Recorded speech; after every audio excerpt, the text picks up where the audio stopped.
The moment I walked into the courtroom, my daughter, Serena, gave a little laugh, and my son-in-law, Darius Hayes, shook his head with open contempt. I was wearing my simple country clothes, worn-out boots, and held an old hat in my hands. I looked like a lost farmer, a confused old man who didn't understand where he was. I saw Serena whisper something to Darius, and he smiled with that arrogance that had always defined him. I heard her choked laugh, a sound that cut through my chest like a knife. To them, I was an embarrassment, an inconvenience, a silly old fool who had no business being there. But then the judge looked up. His eyes met mine. I watched as the color drained from his face, as his hand trembled on the wooden gavel. His lips moved, and he whispered something that silenced the entire courtroom. "My God," he said, "it's really him." Everyone turned to look at me. The silence became so thick I could hear my own heart pounding in my ears.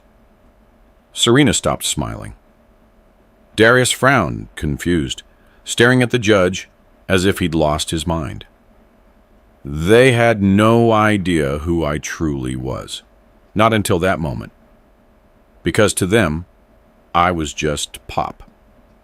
The old man who lived in a little farmhouse. The man they had ignored for years. The obstacle they now wanted to declare incompetent so they could take everything. But what they didn't know was that this courtroom had been my second home for 35 years. That every corner of this place held my footprints, and that the man sitting behind that bench owed me everything he was. If you've ever felt that your own family cast you aside, that they treated you as if you were invisible, as if everything you had done in your life was worthless, then you know exactly how I felt that morning. But let me tell you how I got there. How the daughter I raised, the one I loved more than my own life, decided I was useless. It all started 3 months earlier when I got the call about the death of my brother, Solomon. Solomon and I were more than brothers. We were like two halves of the same soul. He had died alone in his big house in Atlanta, while I lived my quiet life in the country, away from everything and everyone. Serena was the one who gave me the news.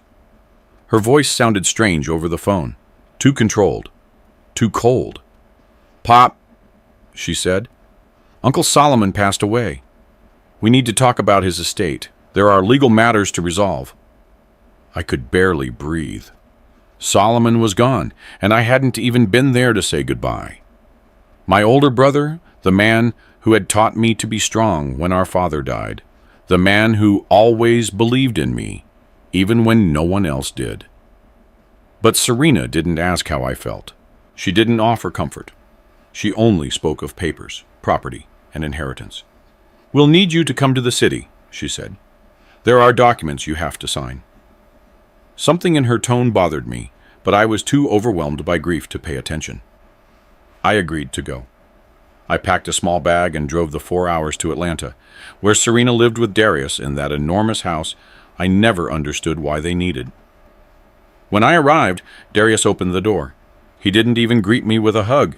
He just nodded and stepped aside to let me pass, as if I were a traveling salesman and not his wife's father. Serena was in the living room, surrounded by papers. She hugged me quickly, but it was an empty embrace, without warmth. "Sit down, Pop," she said, pointing to the sofa. "We have important things to discuss." I sat. Darius stood behind her, arms crossed, looking at me as if I were a problem he needed to solve. Serena began to talk about Solomon's inheritance, a big property on the outskirts of the city, valued at over $800,000. Land, investments, bank accounts. "Solomon left everything to you," Serena said. But her voice didn't sound happy. It sounded annoyed, frustrated. "Pop, you live alone in the country. You don't need all that. You don't know how to handle that kind of wealth. You could lose everything. Darius intervened then, with that grave, authoritative voice he always used.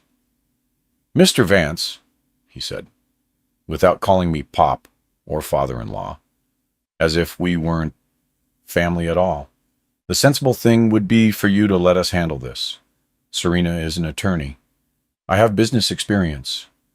We can make sure everything is managed correctly." I looked at both of them. Something churned inside me. A silent alarm was starting to ring. "Managed?" I asked.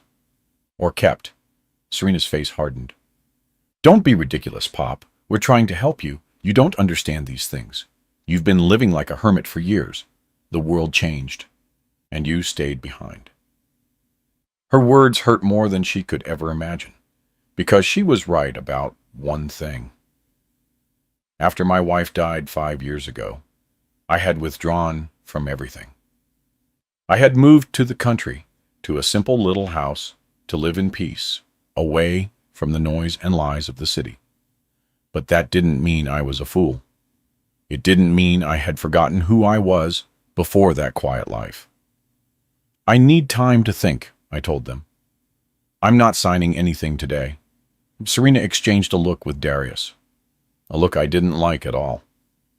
"All right, Pop," she said with a forced smile. "Take your time, but not too much. There are legal deadlines to meet." That night, I slept in their guest room. I couldn't close my eyes. Something was wrong, terribly wrong. And my instinct, the instinct that had saved me so many times in my life, told me not to trust them. The next morning, I heard voices downstairs. I quietly got up and crept down the stairs barefoot. Serena and Darius were in the kitchen, talking in low voices, but not low enough. "He's a stubborn old man," Darius was saying. "If he won't sign willingly, we'll have to do it the hard way." "I know," Serena replied. "That's why I hired the lawyer. We're going to declare him incompetent. With his age and the fact that lives alone, isolated, it will be easy to convince a judge that he's not fit to handle an inheritance like this." I felt like I'd been punched in the stomach. My own daughter, my little Serena, the girl I had carried in my arms, who had cried on my shoulder after her first heartbreak, who had screamed with joy when I gave her the keys to her first car. That girl was now planning to rob me, to destroy me, to take the only thing my brother had left me. I stood there, in the darkness of the staircase as they continued talking, planning, plotting my destruction as if I were an unimportant obstacle. And at that moment, I knew I had to act. I couldn't let this happen.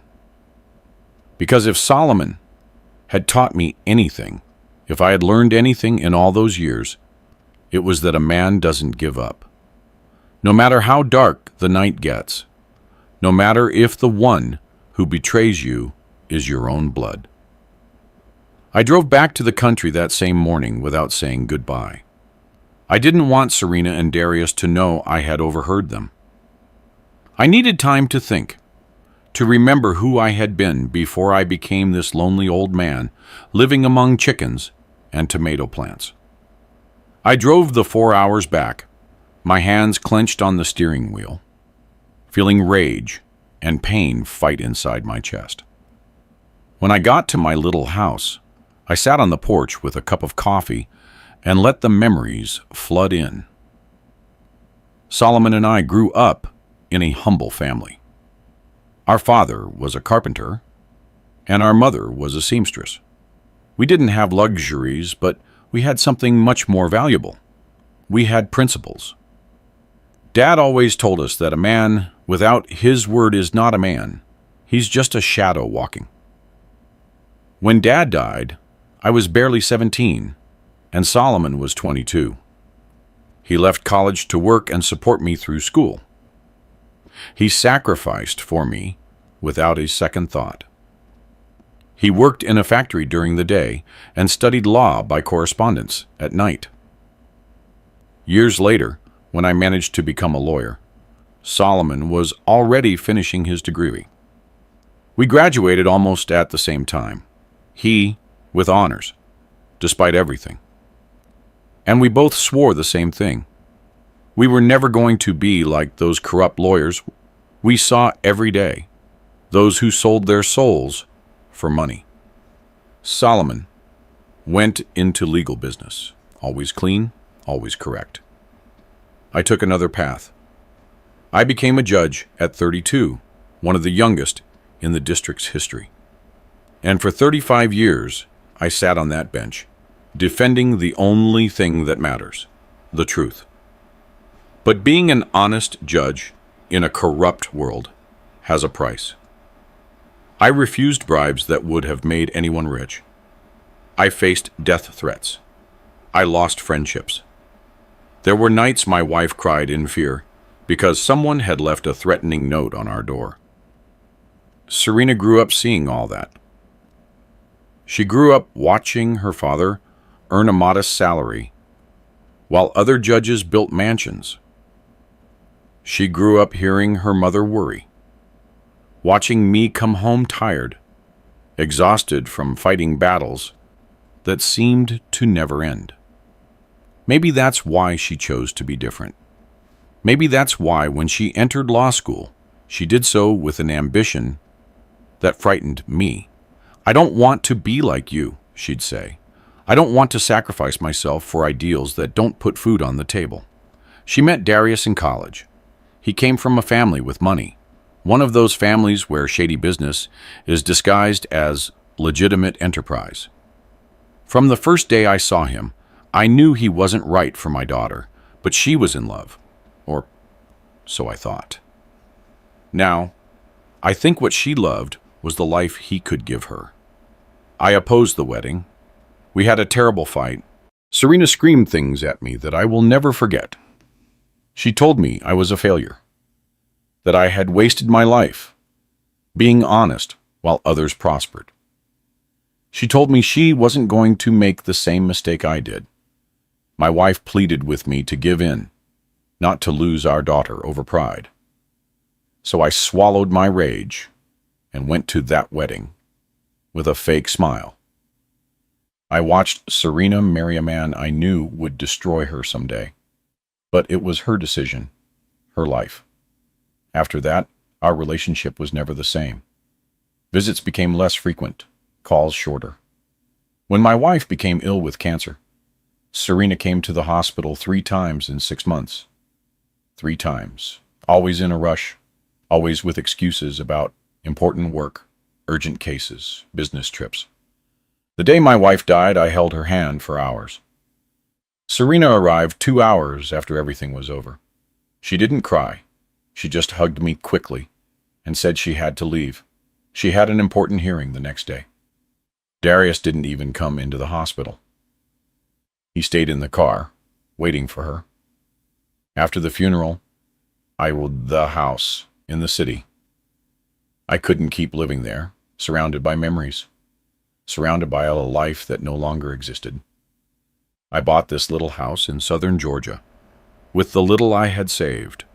A simple place with a piece of land where I could grow my own food, where I could wake up to the sound of roosters and not the noise of the city. Serena told me I was making a mistake, that I was isolating myself from the world, that I was becoming a hermit. But I needed that silence. I needed that peace after decades of battles in the courts, after losing the love of my life. Solomon was the only one who understood me. He came to visit me every month. We would sit on this very porch, drink coffee, and talk about the old days. He told me about his business. I told him about my tomatoes and my chickens, and we laughed. God, how we laughed. The last time I saw him was 4 months ago. He looked tired, older. He told me he had been tidying up his affairs, putting everything in order. "Elias," he said to me, If anything happens to me, everything I have is yours. I have no children. I have no one else. You are my only real family." I told him not to talk nonsense, that he would live many more years, but he shook his head with a sad smile. "My heart is tired, brother," he said, "and the doctor gave me bad news." I didn't want to believe him. I didn't want to see the truth in his eyes. And now he was gone. And I hadn't been there to say goodbye. Sitting on my porch, with the coffee already cold in my hands, I understood something. Solomon had left me that inheritance, not just because I was his brother, but because he knew who I was, because he trusted me to do the right thing with it. And Serena wanted to take it from me. My own daughter wanted to destroy me, to keep money she didn't even need. I got up and went inside the house. I went to my small study, the room where I kept the few items from my former life. I opened an old drawer and took out a wooden box I hadn't opened in 5 years. Inside were my old judge ID, my robe carefully folded, photographs from my years in the courtroom, thank you letters from people I had helped, and a yellowed envelope with my name written in Solomon's hand. I opened the envelope with trembling hands. Inside was a letter he had written years ago when we were both younger, when life still seemed full of possibilities. "Brother," the letter said, "if you are reading this, it's because I'm gone. I want you to know that everything I am, everything I achieved, was thanks to you. You taught me that money without honor is worthless, that success without integrity is just an illusion. I leave you everything I have because I trust you. I trust that you will do something good with it, something that would make Mom and Dad proud. Don't let anyone take what is yours. Don't let them make you feel small. You are the greatest man I have ever known." Tears rolled down my cheeks as I read those words. Solomon knew. Somehow, he knew this might happen. I folded the letter carefully and put it in my pocket. Then I picked up the phone and dialed a number I hadn't dialed in years. The number for Lorraine, my former secretary at the courthouse, the woman who had worked with me for 20 years, who knew every case, every document, every secret of that place. Lorraine answered on the third ring. "Judge Vance," she said, surprise in her voice. She couldn't believe it was me. "Lorraine," I said, "I need your help." And then I told her everything. Lorraine arrived at my house 2 days later. I saw her get out of her old car, more stooped than I remembered, her hair completely white now. But her eyes were still the same, sharp, intelligent, full of that loyalty few people in this world possess. We hugged in silence. She smelled of lavender, as always. We went inside, and I made coffee while she looked around with a nostalgic smile. "You live like a monk, Judge," she said, sitting at the kitchen table. "But I guess after so many years dealing with the world's filth, a person needs this cleanliness." I told her everything. Every detail of what I had overheard at Serena's house. Every word of that conversation that had torn my soul apart. Lorraine listened in silence, nodding occasionally, her face growing increasingly serious. When I finished, she pulled an old folder from her purse and placed it on the table. "Judge," she said, "there's something you need to know. 3 weeks ago, I got a call from your daughter's lawyer. They wanted access to your court files, your old medical records, anything that could be used to prove mental decline or incapacity." A chill ran down my spine. "And what did you tell them?" "I told them all those files were sealed and they needed a court order. But Judge, they didn't stop. They hired a private investigator. That man was asking about you in the town, talking to your neighbors, trying to find anything they could use against you. And did they find anything? Lorraine smiled wryly. They found that you live alone, that you don't talk much to people, that you spend your days tending your garden. To them, that's evidence of social isolation, of possible cognitive decline. They're going to paint a picture of you as an old man lost in the past, incapable of making decisions. Rage started to boil inside me again, but Lorraine held up a hand. However, Judge, they made a mistake, a big one. She opened the folder and took out several documents.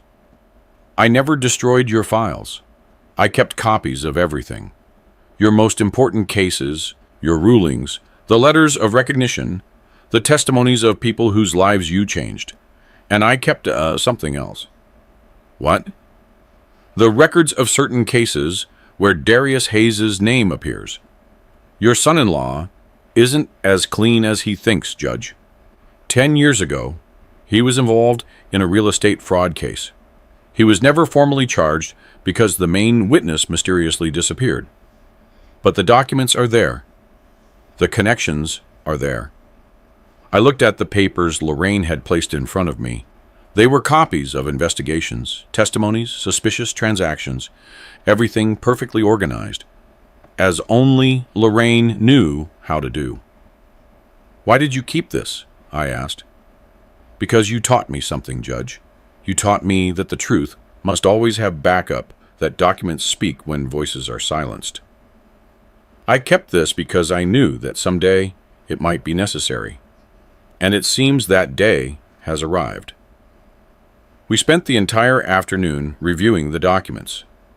Lorraine had done an extraordinary job. She had dates, names, connections between shell companies and bank accounts. She had testimonies from employees who had worked for Darius and who had seen things they never dared to report. But that wasn't all. Lorraine pulled out her phone and showed me something else, an audio recording. I recorded this a week ago, she said. Your daughter called me. She wanted me to testify in her favor, to say that you had shown signs of mental confusion during your last years as a judge. I told her I would think about it. She played the audio. It was Serena's voice, clear and cold. Ms. Beaumont, it said, I understand your loyalty to my father, but you have to understand that this is for his own good. He can't handle such a large inheritance. He'll lose it. He'll be a victim of scammers. We just want to protect him. Lorraine's voice in the recording responded calmly. And how much would I be paid for that testimony? There was a pause. Then Serena replied, We could talk about $50,000. Cash. No one has to know. I stopped the audio. I couldn't listen anymore. That wasn't my daughter. Or maybe it was, and I had never wanted to see it. There's more, Judge, Lorraine said softly. 2 days ago I got the summons. They're going to present the case in Judge Preston Ellis's courtroom. Preston? Of course, I remembered. Preston had been my intern almost 30 years ago. A brilliant but insecure young man who almost made the worst mistake of his career by accepting a bribe from a major criminal. I discovered him in time, confronted him in my office, and gave him a lesson he never forgot. Because of that, Preston rejected the money, reported the attempted bribe, and became one of the most respected judges in the district. He doesn't know you're the defendant, Lorraine continued. The documents just say Elias Vance, without mentioning your former title as judge. Serena and Darius did everything they could to make sure that information didn't appear in the official papers. They want this to seem like a simple case of mental incapacity of an ordinary old man. I understand, I said. They want Preston to make the decision without knowing who I really am. Exactly. And if he finds out during the hearing, it will be too late for him to recuse himself from the case. The judgment will have to be given that same day, according to the procedures they requested. A quick hearing, with no appeals, no time to react. It was a clever plan, I had to admit. Serena had learned the legal system well. She knew how to manipulate the timing, how to present the documents, how to create a situation where I would be defenseless. But she had forgotten something. She had forgotten who her father was. She had forgotten that I spent 35 years facing criminals far more dangerous than she was. She had forgotten that every case I judged taught me something about human nature, about its tricks, about its lies. "Lorraine," I said, "I need you to do something else for me." "Anything, Judge." "I need you to contact some people who worked with me, who know me. I need testimonies, letters, anything that proves my mind is perfectly clear. And I need you to find my brother Solomon's attorney.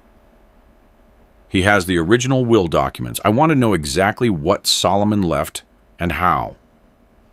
Lorraine nodded and quickly took notes. "Anything else?" "Yes, I need this to be kept secret. Serena and Darius can't know we're preparing a defense. They have to believe I'm just a confused old man who will show up to court without understanding what's happening." "Understood. Are you going to hire an attorney?" "No. I'm going to represent myself." Lorraine looked at me in surprise. "Judge, that's risky. Very risky." "I know," I said. "But I also know that no attorney is going to defend this case with the passion that I can. No attorney has what I have. 35 years of experience in that courtroom. The exact knowledge of how every procedure works, and above all, the truth on my side." Lorraine closed her folder and looked at me with those eyes that had seen so many battles by my side. "You were always the best, Judge, and I know you still are. We are going to win this." After Lorraine left, I stayed alone in my house as the sun set behind the mountains. I went out onto the porch with a cup of tea and sat in my old rocking chair. The chickens were already in their coop. The crickets were beginning their nightly concert. I thought about Serena, about the girl she had been. I remembered when she was 6 years old and fell off her bike. She came running to me, knees bleeding, crying. I hugged her, cleaned her wounds, and told her everything would be all right. "Daddy will always protect you," I said. And now, that same girl wanted to destroy me. I pulled Solomon's letter from my pocket and read it again under the sunset light. "Don't let anyone make you feel small. You are the greatest man I have ever known. Brother," I whispered to the wind, "I am going to honor your memory. I'm going to fight this battle the way you taught me, with my head held high, with the truth as my only weapon." The next 2 weeks were intense. Lorraine worked tirelessly. She got statements from 12 of my former colleagues, all retired judges or respected lawyers who attested to my mental clarity and character. She found Solomon's attorney, who confirmed the will was clear and legal. 3 days before the hearing, I received a call I wasn't expecting. It was Serena. Her voice sounded sweet, almost affectionate, like when she was a child and wanted something from me. "Pop," she said, "how are you? I've been thinking about you a lot. I know things have been strained between us lately." "Strained?" I repeated. That's an interesting way to describe it. There was an awkward pause. "Look, Pop, I know all this talk about Uncle Solomon's inheritance scared you, but we really just want to help. Darius and I have been talking, and we thought maybe we were too harsh with you." "Oh, really?" I asked, keeping my voice neutral. "Yes. In fact, we wanted to invite you to dinner. We could talk about all of this calmly, as a family. No lawyers, no pressure. Just you, me, and Darius, like in the old days."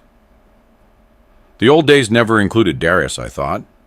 But I said, "When?" "Tomorrow night. Come at 7 o'clock.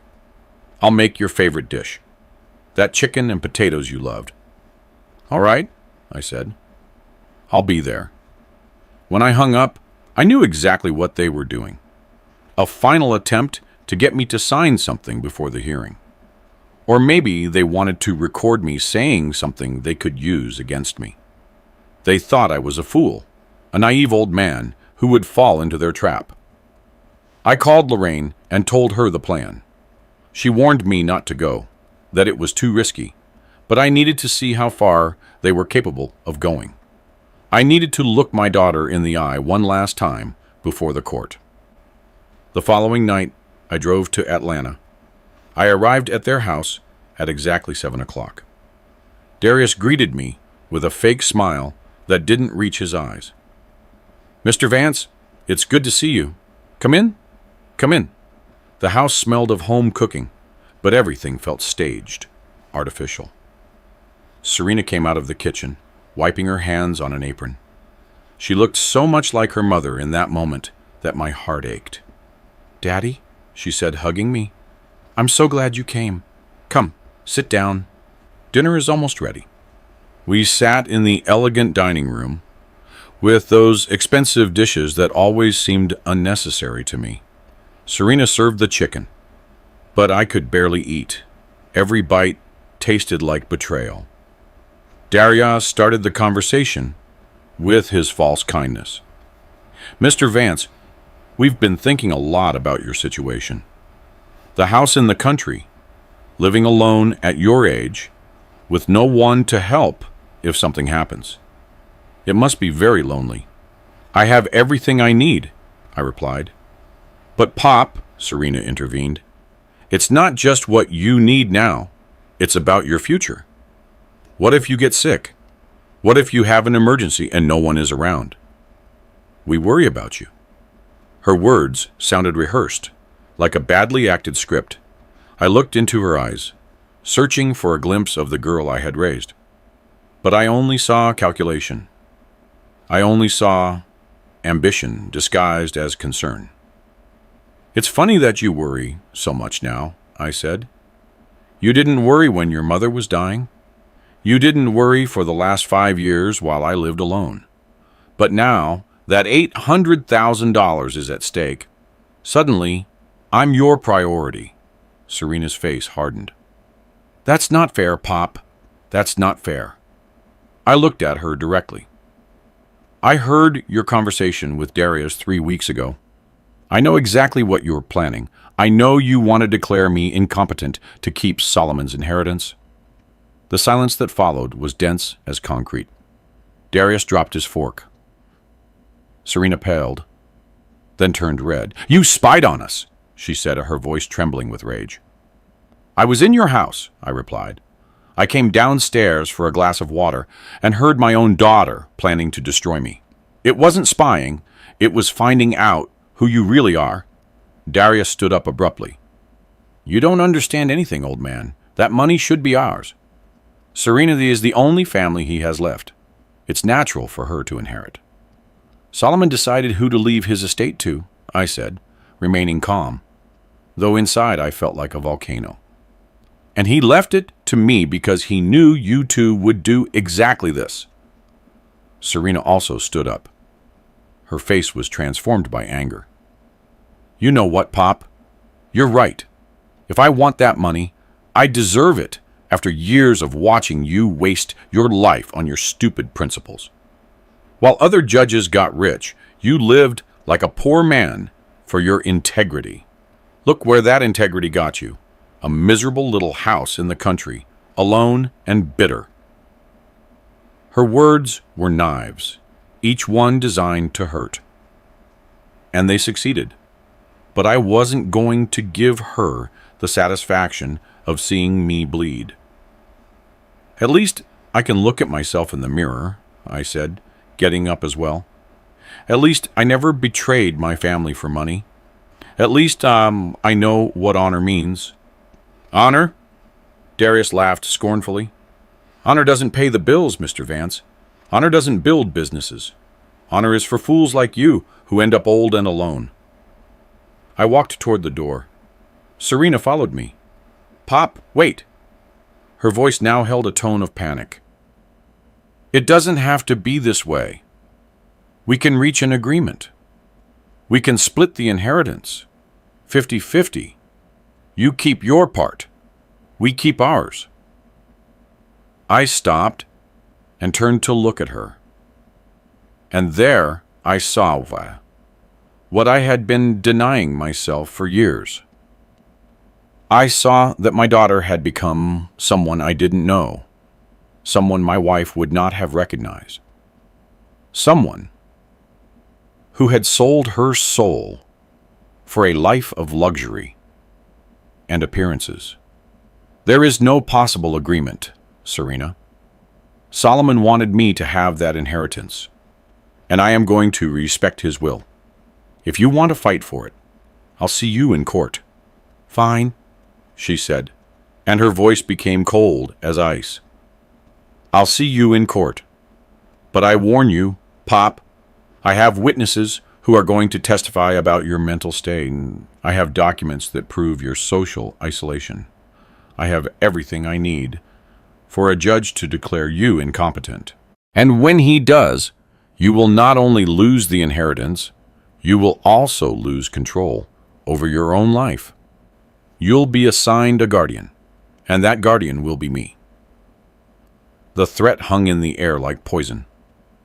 Darius came up behind her with a victorious smile. You should have accepted our deal, Mr. Vance. Now you're going to lose everything. I walked out of that house, feeling that I had just lost my daughter forever. I drove back to the country, with silent tears rolling down my cheeks. I wasn't crying for the money or the inheritance. I was crying for the girl who had disappeared, replaced by this cold, calculating woman. 2 days later, the day of the hearing arrived. I woke up early, before dawn. I showered, shaved carefully, but I didn't put on a suit. I didn't dress as Judge Elias Vance. I put on my country clothes, my work shirt, my worn-out boots.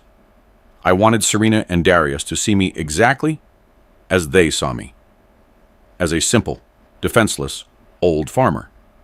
Lorraine arrived at 6 in the morning. She carried a briefcase with all the documents we would need. Judge, she said, looking at my clothes, are you sure about this? Completely sure, I replied. Let them think they've already won. The blow will be harder. We drove in silence to Atlanta. The 4-hour journey felt eternal, and yet too short. Lorraine reviewed all the key points with me, all the documents, all the testimonies we had prepared. When we arrived at the courthouse, the building stood imposing against the blue morning sky. How many times had I entered through those doors? I thought. How many times had I climbed those stairs with my black robe, my briefcase full of cases and rulings? Now I entered dressed as a farmer, with an old hat in my hands, stooped as if the weight of the years had defeated me. But inside me, Judge Elias Vance was more alive than ever, and he was ready for the most important battle of my life. Not the battle for Solomon's money, not the battle for property or bank accounts, but the battle for my dignity, for my honor, for showing my daughter that you couldn't destroy a man who had spent his whole life defending the truth. Lorraine walked beside me, her briefcase full of documents that were our ammunition. We slowly climbed the stairs. Each step brought me closer to the moment of truth. And then we arrived. The courtroom doors were open.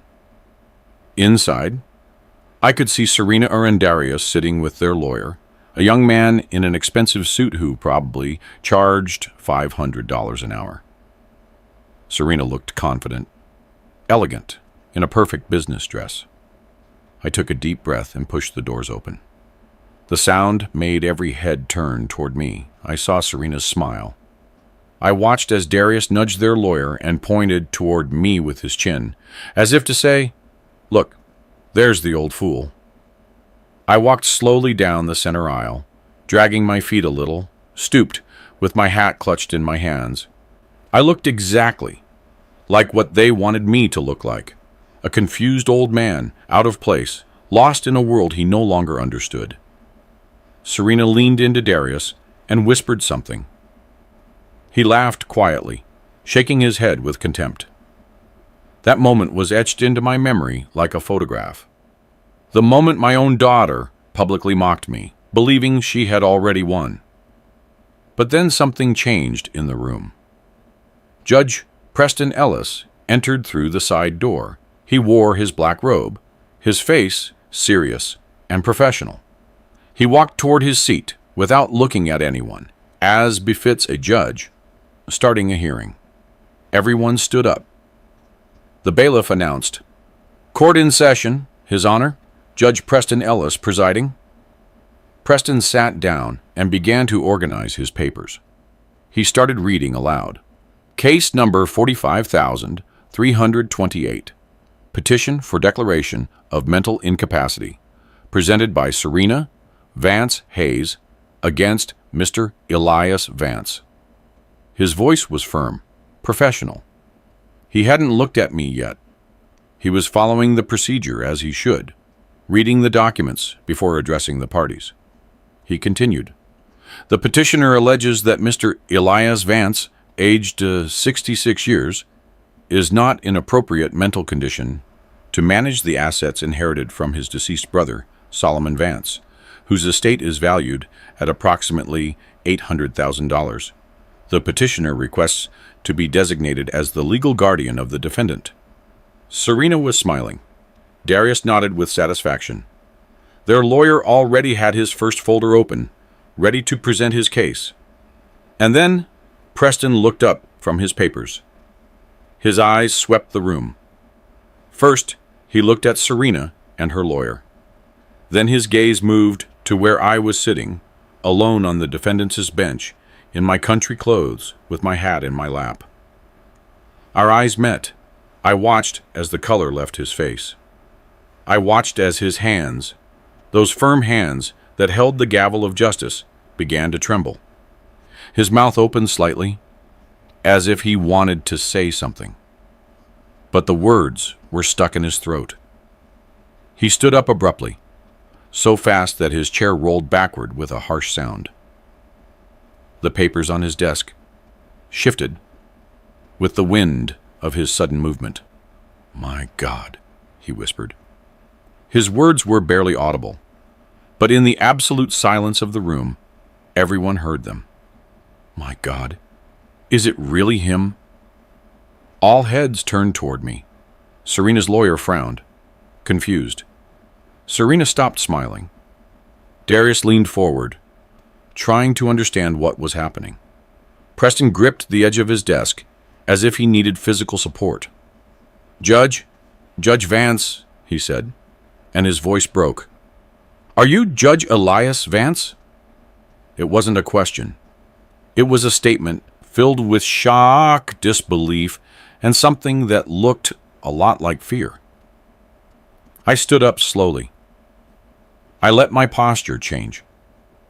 The stooped back straightened. The slumped shoulders squared.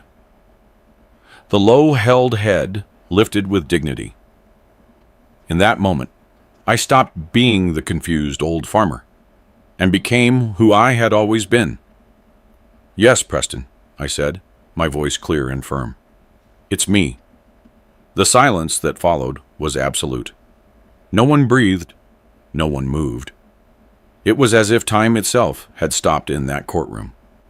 Preston walked down from the bench, something completely irregular, something a judge never does during a hearing. But he wasn't acting as a judge at that moment. He was acting as the young intern I had saved 30 years ago, as the man whose career I had protected when he was about to destroy it. He approached me with uncertain steps. His face showed a mixture of emotions, shock, respect, and something that looked like shame. "Judge Vance," he repeated. The documents didn't... They didn't say you were..." "I know," I said calmly. "It was intentional. They wanted this to look like a simple case. Just some old man of no importance. I turned towards Serena. Her face had lost all its color. Her mouth was open in shock. Darius had stood up, looking between Preston and me with growing horror in his eyes. "Can someone explain to me what is going on here?" Serena's lawyer said, clearly confused. "Who is this man?" Preston turned to him. "This man," he said, his voice trembling, "is Judge Elias Vance. He was a magistrate in this court for 35 years. He is a legend in this judicial circuit. He is the most honorable man who has ever held this office." The lawyer paled. Serena collapsed into her chair, as if her legs couldn't hold her anymore. Darius grabbed the edge of the table, his knuckles turning white. I didn't know," the lawyer stammered. "My client never mentioned the documents." "No, of course she didn't mention it," I said. "My daughter did everything possible to hide that information, because she knew that if any judge in this district discovered who I truly was, her case would fall apart." Preston returned to his bench, but his professional composure was broken. He sat down heavily, running a hand over his face. "I need a recess," he said. I need to process this." "Your Honor," Serena's lawyer intervened with a desperate voice, "my client has the right to present her case. The fact that the defendant is a former judge does not change the facts of his current situation." "The facts?" Preston asked, and there was steel in his voice now. "You want to talk about facts? The fact is that you are accusing the man who wrote some of the most brilliant rulings in this court's history of mental incompetence. The man who never, not once in 35 years, had a sentence overturned on appeal. The man whose legal mind was so sharp that lawyers with 20 years of experience trembled when presenting cases in front of him." "But, Your Honor," the lawyer insisted, "that was in the past. We are talking about his current condition. My client has evidence that he lives in isolation, without significant social contact, in conditions that suggest—" I stood up. "With your permission, Your Honor," I said, "I would like to represent myself in this case." Preston looked at me. There were tears in his eyes now. "Judge Vance," he said, "you know you have that right. But you also know that representing yourself in a case of this nature is exactly what I need to do." I interrupted him. "Because no one can defend my mind and my honor better than myself." I looked toward Serena. She couldn't meet my gaze. Her eyes were fixed on the table in front of her. Darius was gripping her arm, whispering something urgently in her ear. "Your Honor," I continued, "if you allow me, Brandon, I would like to begin with a statement, not a formal declaration of defense yet. Just a few words about why we are really here today." Preston nodded slowly. "Proceed, Judge Vance, and I apologize. I know you no longer practice, but I cannot call you anything else. You will always be Judge Vance to me." His words caused a murmur in the room. There were some people in the public benches, court employees, who had come in to observe what they thought would be a routine case. Now everyone was whispering among themselves, their faces showing recognition, shock, and fascination. I cleared my throat and began to speak. 30 years ago, I said, a young intern worked in my office. He was brilliant, dedicated, with a promising future, but he was in a desperate financial situation. His mother was ill and needed expensive treatments he couldn't afford. Preston closed his eyes. He knew exactly what story I was about to tell. A major criminal was being tried in my court, I continued. His associates approached that young intern and offered him $50,000 in cash. All he had to do was leak information about my strategy, about how I was evaluating the case, about my leanings. The silence in the room was absolute. Serena finally looked at me, her eyes wide. That young intern, I continued, was about to accept. He came to my office one afternoon with a confession on his lips, with tears in his eyes, his soul torn between his love for his mother and his professional integrity. And I told him something he never forgot. I paused, letting the weight of the words settle. I told him that easy money always comes with a price that is much higher than it seems, that once you sell your integrity, you never get it back. That he could save his mother in an honest way or a dishonest way. But if he chose the latter, he would lose not only his career, but his soul. Preston had tears rolling down his cheeks now, without trying to hide them. That young man rejected the money, I continued. He reported the attempted bribe, and I helped him find legal ways to get funds for his mother. We organized a collection among the court employees. We got the hospital to accept a payment plan. His mother received her treatment, and that young intern learned the most important lesson of his life. I looked directly at Preston. That young man grew up to become one of the most respected judges in this district. A man of honor, a man who never forgot that integrity is worth more than all the money in the world. Preston wiped his tears with the back of his hand. His voice was barely a whisper when he spoke. You saved my life, Judge Vance, and my mother's. She lived 10 more years thanks to you. That's why I'm here today, Preston, so I said. Because my own daughter, the girl I raised, with those same values I taught you, is standing in front of this court trying to steal my brother's inheritance. She is using the legal system that I respected all my life as a weapon against me. I turned toward Serena. Her face was pale, her hands trembling on the table. My daughter believes I am a foolish old man, living in isolation because my mind is deteriorating. But the truth is, I went to the country because, after 35 years seeing the worst face of humanity in this court, I needed to remember that goodness still exists in the world. I needed peace.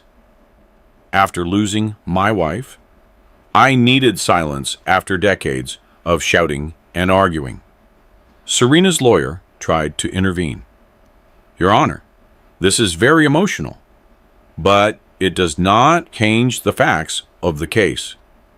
We have witnesses. Witnesses, I said, turning to him.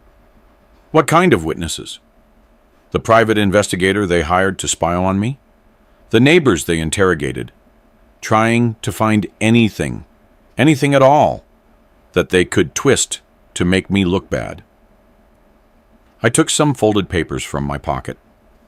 Lorraine stood up from where she was sitting in the public area and brought me her briefcase. I opened it on the defendant's table. Your Honor, I said, I also have witnesses. I have letters from 12 former colleagues, all respected judges and lawyers, who attest to my mental clarity. I have documents proving that I have been managing my small property perfectly competently. I have bank statements that show I handle my finances better than many people half my age. I began pulling documents from the briefcase, placing them on the table one by one. Every paper was a piece of evidence. Every letter was a voice speaking for me. But more than that, I continued, I have evidence of why my daughter is really doing this. And it has nothing to do with concern for my well-being. Serena stood up abruptly.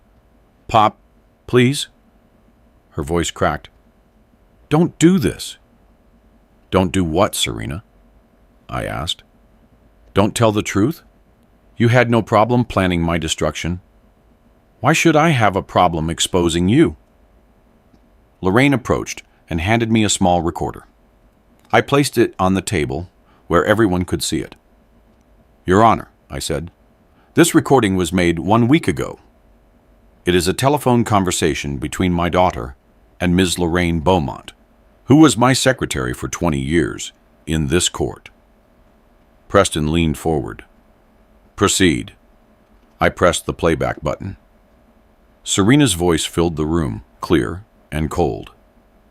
Ms. Beaumont, I understand your loyalty to my father, but you have to understand that this is for his own good. He can't handle such a large inheritance. He'll lose it. He'll be a victim of scammers. We just want to protect him. Then came Lorraine's voice. And how much would I be paid for that testimony? The pause was long. Then Serena's reply. We could talk about $50,000. Cash. No one has to know. I stopped the recording. The silence in the room was deafening. Serena had her head in her hands. Darius was pale as a ghost. The lawyer had closed his folder and seemed to be seriously considering running out of the room. My daughter attempted to bribe a witness, I said. She offered $50,000 in cash for someone to lie under oath about my mental state. And she wants to be my guardian. She wants to control my life and my money. Your Honor, the lawyer tried again, with a desperate voice. That recording could have been taken out of context. It could have been edited. It was not edited, Lorraine said, standing up from the public area. I made that recording, Judge Ellis. You know me. I worked in this court for 20 years under Judge Vance. I never lied then, and I am not lying now. That conversation happened exactly as it sounds. Preston nodded. I know, Ms. Beaumont. Her testimony is credible to this court, but there is more. Continue. I pulled another folder from Lorraine's briefcase. Much more. Because while my daughter was investigating me, I was investigating my son-in-law. Darius jumped up. This is ridiculous. I am not on trial here. No, I said, looking directly at him. Not yet, but you should be. I opened the folder and took out documents. Your Honor, Darius Hayes was involved 10 years ago in a real estate fraud case. The investigations never led to formal charges because the main witness mysteriously disappeared. But the documents are here, the suspicious transfers, the shell companies, everything. Darius's face went from pale to red. That was never proven. I was never accused of anything. Because the witness disappeared, I repeated. But the documents don't lie. And these documents show a pattern of manipulation, deception, and the use of the legal system for personal gain. I placed the papers on the judge's bench. Preston looked at them briefly, his eyes moving quickly over the pages. My son-in-law convinced my daughter that I was an obstacle to their wealth, I continued. He convinced her that they deserved my brother's money more than I did. And together, they designed this plan to steal not only my inheritance, but my dignity, my freedom, and my right to control my own life. I turned toward Serena. She was finally looking at me, tears streaming down her face. Do you know when you broke my heart, daughter? It wasn't when I heard your plan to declare me incompetent. It wasn't when you offered that bribe to Lorraine. It was at dinner 3 days ago, when you looked at me and told me my principles were for fools. That honor was worthless. My voice cracked, but I continued. Because in that moment, I knew I had failed as a father. I knew I couldn't pass on the most important thing, that there are things more valuable than money. That integrity is priceless. That family is not betrayed for greed. Serena was openly sobbing. Pop, I'm sorry. I didn't... Darius convinced me that... I'm so sorry. Darius grabbed her arm. Don't say anything else, Serena. Don't admit anything. But Serena shook him off. Let go of me, she said. I stood up and looked at her. My whole life, she said. Her voice choked. I saw you reject opportunities for your principles.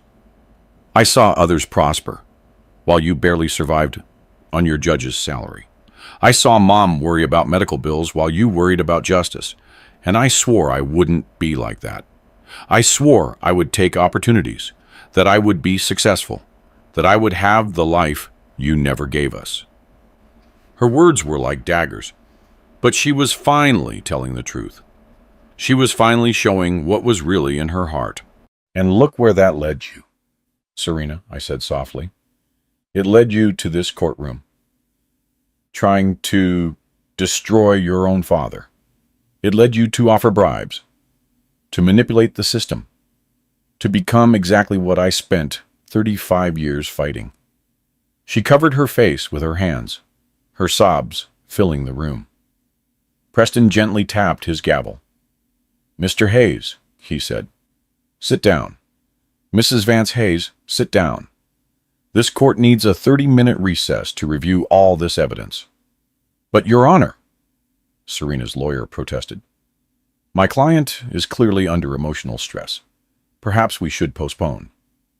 "There will be no postponement," Preston said firmly. "This case will be resolved today. 30 minutes. He struck his gavel and left the room. During the recess, I sat on the bench and closed my eyes. I felt a presence beside me. I opened my eyes and saw Serena standing there, with Darius behind her, looking at her furiously. "Pop," she whispered, "can we talk?" I looked at Darius. "Alone," I said. Darius opened his mouth to protest, but Serena gestured to him. "Leave us," she said. "Please." He glared at her but walked away. Serena sat beside me, keeping a respectful distance between us. "I don't expect you to forgive me," she said, her voice hoarse. "I have no excuse for what I did. But you need to know that when all this started, I really believed I was doing the right thing. Darius convinced me that you couldn't handle so much money, that someone was going to scam you." "And the $50,000? I asked. "Was that for my good, too?"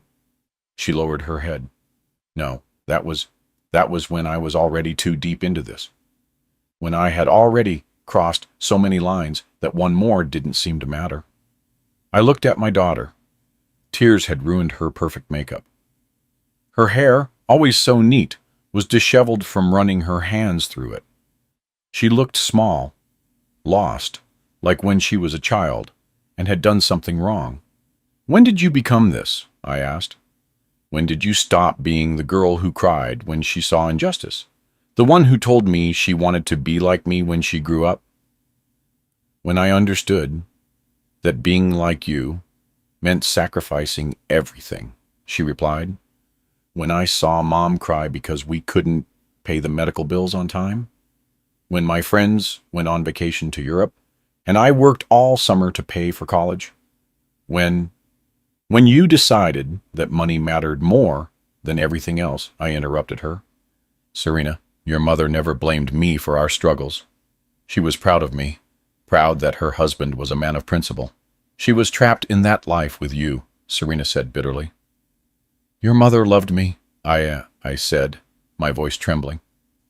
"We loved each other, and we loved you more than anything in this world. If she could see you now, if she could see what you have become—" "No," Serena stood up abruptly. "Don't use Mom against me. She's not here. She doesn't know what it's like to live in this world where everything costs money, where people judge you by what you have, where you sold your soul for a big house and an expensive car," I finished for her, "where you betrayed your father for $800,000 that you don't even need."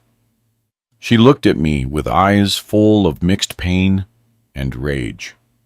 "You're right," she said. "You're right about everything. I'm exactly what you say I am, a traitor, a terrible daughter, someone Mom would be disappointed in." She turned to leave, but I stopped her. "Serena, wait." She stopped, but didn't turn back. "I still love you," I said. "You are my daughter. That will never change. But I cannot let this happen. I cannot let you take what Solomon wanted me to have, not for the money, but because it would be betraying his memory." "I know," she whispered. "I know, Pop." Darius appeared then, grabbing her arm. "Enough of this scene," he told her. "The lawyer says we can still win if you stand firm." if you don't admit anything else." "Let go of me," Serena said, shaking off his hand. "What?" Darius looked at her in surprise. "Let go of me," she repeated more forcefully. "This is over, Darius. I'm not going through with this." Darius's face turned red with anger. "Are you crazy? After everything we invested in this case, after the lawyer's fees, the private investigator, you're going to give up now because of a sudden attack of conscience?" "It's not an attack of conscience," Serena said. "It's realizing that I became a monster and that you helped me become one." "I didn't force you to do anything," Darius hissed. "You wanted that money as much as I did. Don't play the victim now." "You're right," Serena said. "I wanted the money, but I also wanted to believe I was doing it for the right reasons, that I was protecting my father. You helped me convince myself of that lie." Darius looked at her with contempt. "You're weak, just like your father. That's why you'll never have anything in life." I stood up. "Then I have something you will never have, Darius. I have my dignity. I have the ability to look at myself in the mirror without feeling disgust. And I have the respect of people who are worthwhile." Darius laughed bitterly. "Respect? Respect doesn't pay the bills, old man. Respect doesn't buy houses or cars. Respect is what people without money tell themselves to feel better. That's why you'll never understand me," I said. "Because for you, everything has a price. Everything can be bought or sold. You even convinced my daughter to sell her relationship with me for money." The bailiff entered. "The judge is ready to continue," he announced. We all returned to our places. Preston entered and sat down. His face was serious, professional.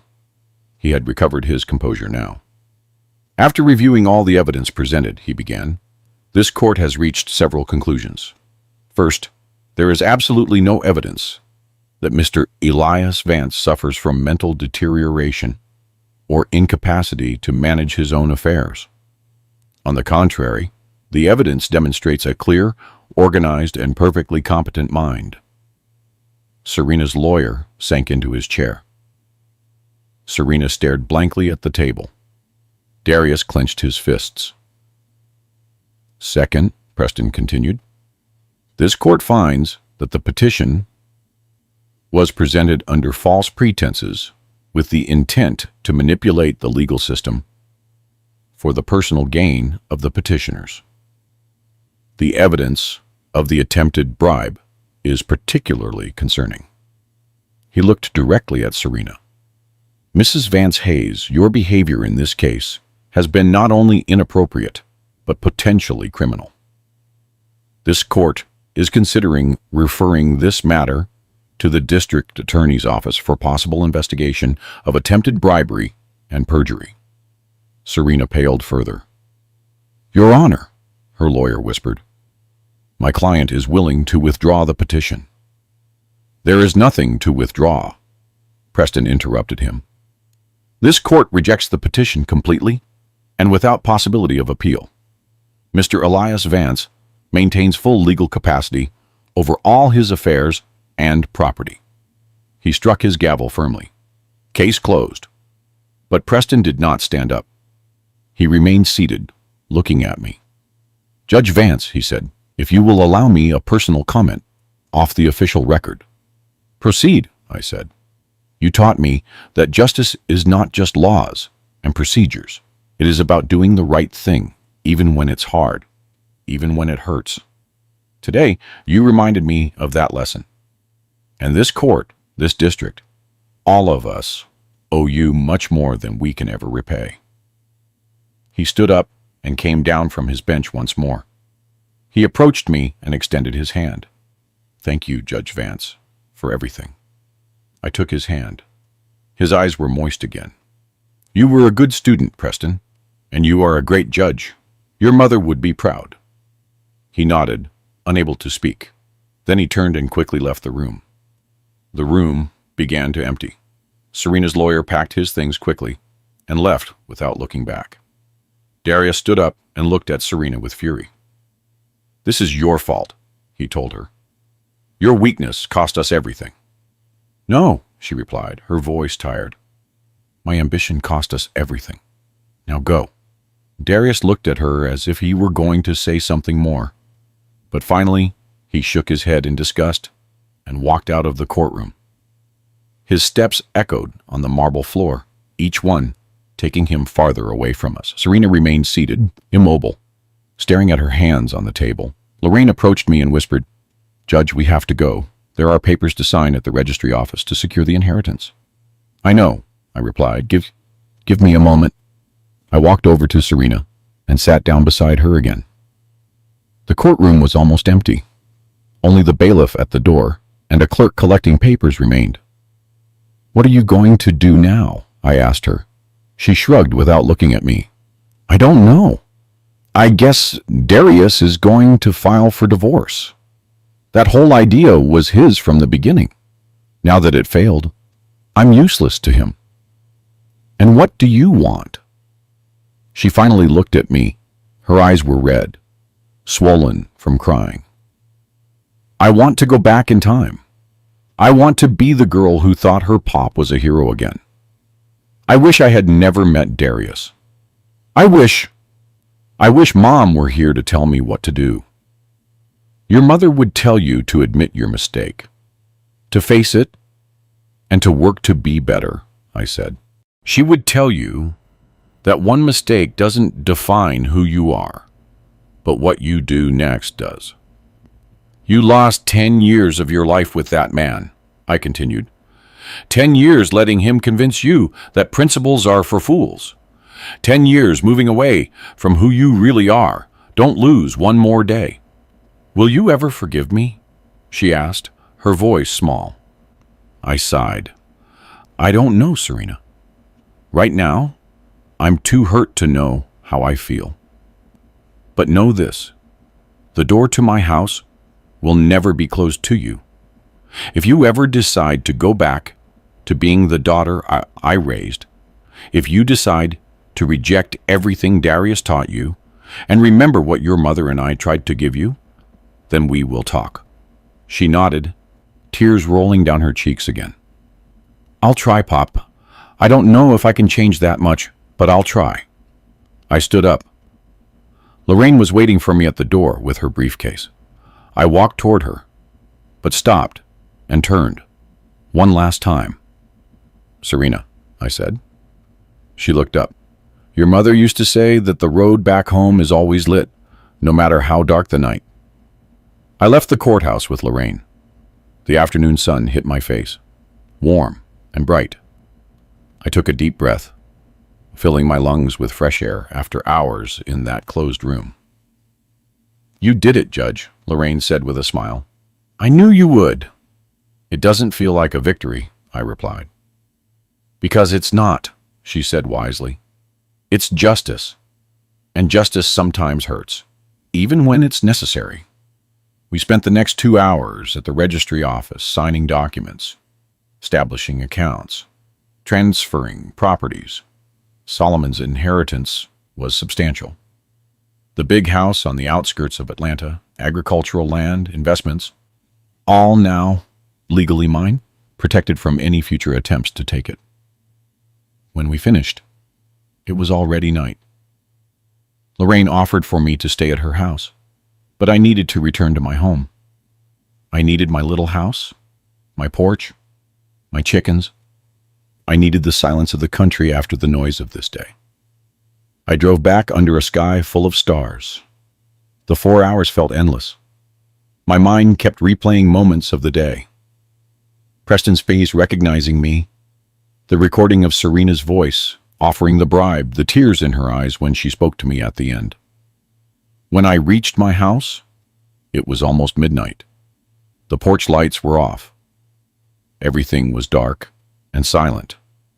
I went inside slowly, turned on a lamp, made myself tea, and sat in my old armchair, with the hot cup in my hands, letting everything wash over me. The emotional exhaustion, the pain, the sadness, of having won a battle, but lost my daughter in the process. I cried. I cried like I hadn't cried since my wife's death. I cried for the girl Serena had been. I cried for the lost years, for the destroyed relationship, for everything that could have been different if I'd seen the signs sooner.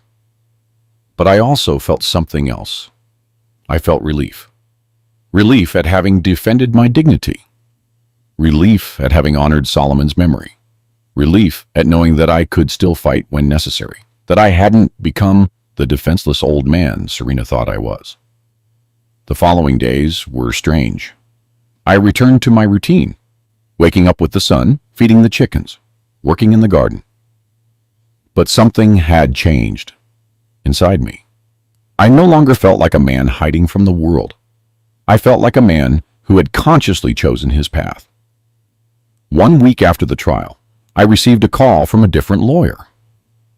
He informed me that Darius had filed for divorce from Serena, but there was something else. The district attorney had opened an investigation into Darius's business activities, based on the documents I presented in court. "And my daughter?" I asked. "Is she in trouble too?" The lawyer hesitated. "For now, no. The DA believes she was manipulated by her husband. They are treating the attempted bribe as an error in judgment under undue influence. She will probably receive an official reprimand and will have to do community service, but she won't go to prison." I felt relieved about that. As hurt as I was, I didn't want to see my daughter in jail.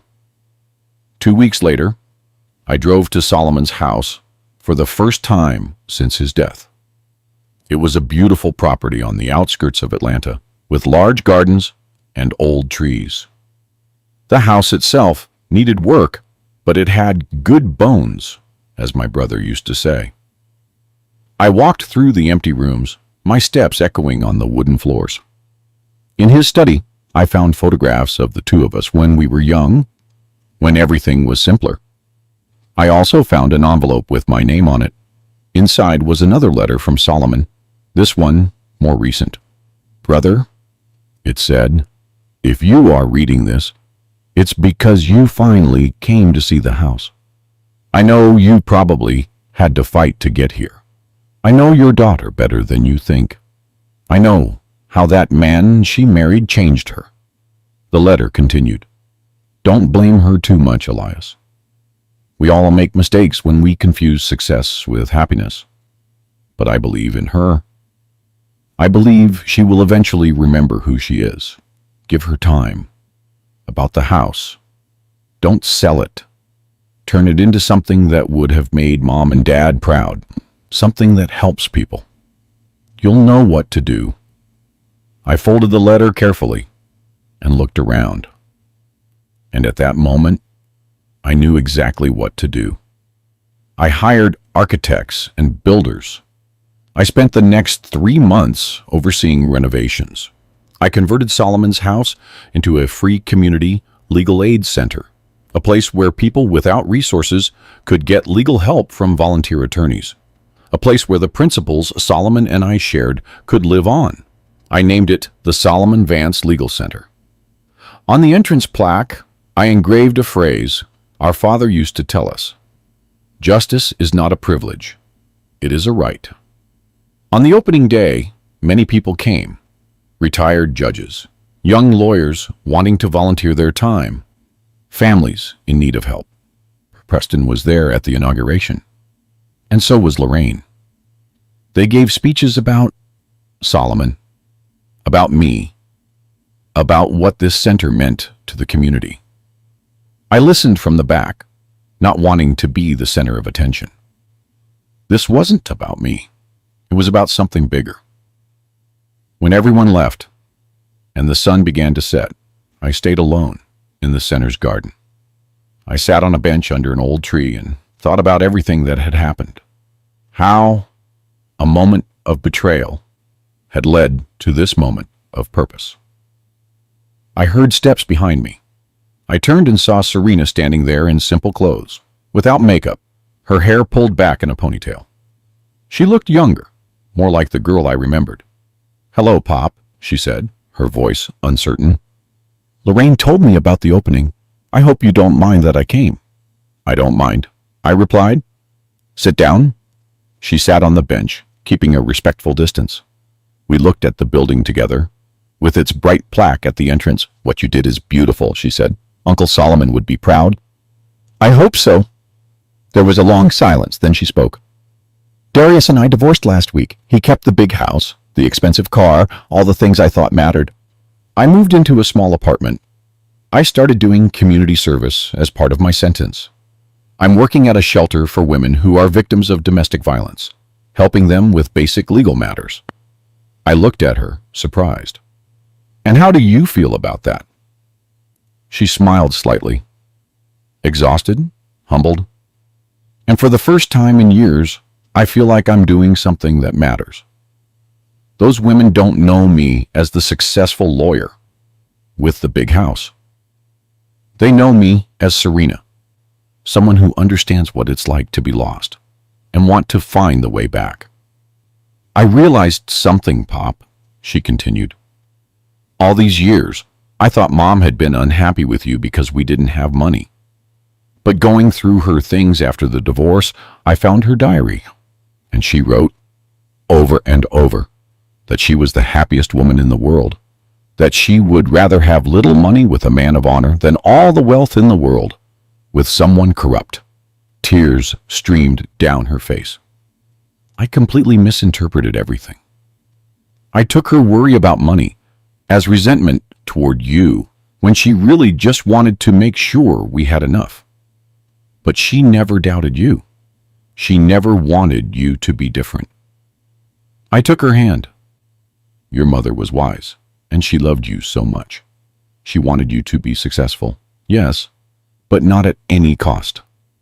"I know now," she said, "and I'm so sorry it took me so long to understand." We wound together as the sky darkened. The center's lights turned on automatically, illuminating the garden with a soft glow. "Pop," Serena said after a while, "I don't expect you to forgive me. I don't expect things to go back to how they were. But I would like to try to get to know you again, to start over, slowly." "I would like that too," I replied. "It won't be easy. The damage was deep. But I think your mother would be happy to know that at least we are trying." She nodded, wiping her tears. "Can I come visit you sometimes at your house in the country? Could I help you with the garden or something?" "I would like that very much," I said. And I meant it. We stood up to leave. Serena hugged me, a long hug that reminded me of when she was a child. It wasn't the same. It probably would never be the same. But it was a start. The following months brought changes. Serena visited me every 2 weeks.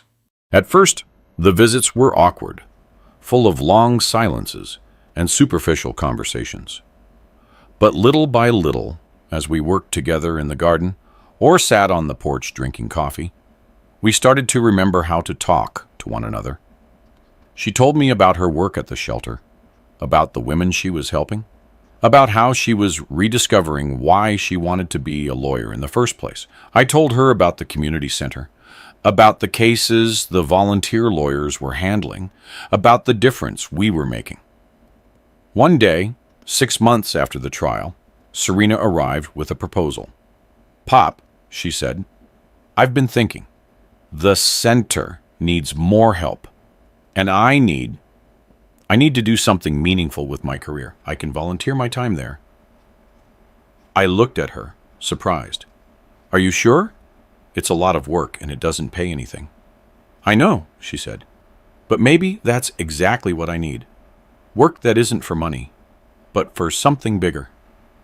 "I would love to have you there," I replied, "and I think your Uncle Solomon would be happy too." And so a new stage began. Serena worked at the center 2 days a week, helping families with housing issues, complicated divorces, custody disputes. I watched her transform little by little. The hardness in her eyes softened. The lines of tension on her face disappeared. She started smiling more, laughing easily.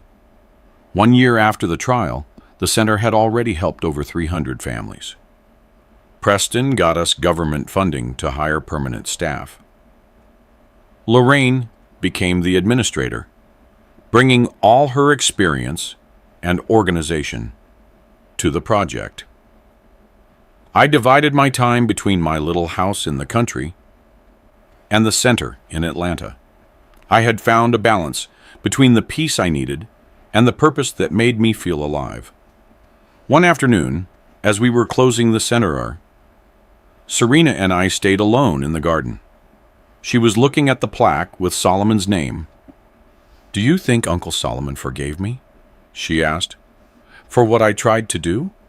"I think your uncle understood human weaknesses better than anyone," I replied. "And I think he would be prouder of who you are becoming now than disappointed by who you were then." She wiped her eyes. "Thank you, Pop, for not giving up on me, for leaving the door open." "That's a father's love," I said. "It doesn't mean we approve of everything you do, but it means there will always be a way back home." Now, sitting on my porch as the sun sets behind the mountains, I think about everything that happened. I think about that day in the courtroom, about how Preston's recognition changed everything. I think about Serena's betrayal and her long road back to the light. I learned that family is not always by blood. Sometimes it is by memory, by shared values, by battles fought together. Lorraine is family. Preston is family. Everyone who works at the center, believing in justice, as I believed for 35 years, is family. But I also learned that forgiveness is not a single moment. It is a process, a road traveled step by step. Serena and I are still on that road. There are good days and difficult days. There are moments when I look into her eyes and see my girl, and others when I see scars that may never fully heal. But we are trying, and that in the end is what matters. Solomon left me more than money and property. He left me one last chance to make a difference. He left me a purpose when I thought I had none, and he gave me the means to create something that will live long after I am gone. The center will continue helping families, continue defending the voiceless, continue reminding people that justice is not a privilege. It is a right. And maybe, just maybe, my daughter will continue walking that path back to who she really is. She will continue helping others. She will continue building a life based on principles instead of greed. The stars begin to appear in the sky. The chickens are already in their coop. Everything is at peace. I raise my cup of coffee to the sky. "For you, Solomon," I whisper. I kept my promise. I did something that would have made us proud. Did you like my story? And which city are you listening from? Let's me in the comments. If you liked the story, you can support me by sending a super thanks so I can keep bringing more stories like this. Thank you so much for your sweet support. I'm looking forward to your comments on the story. On the screen, you can see 2 new life stories that I highly recommend. There's so much more on my channel. Don't forget to subscribe. See you in the next life story. With love and respect.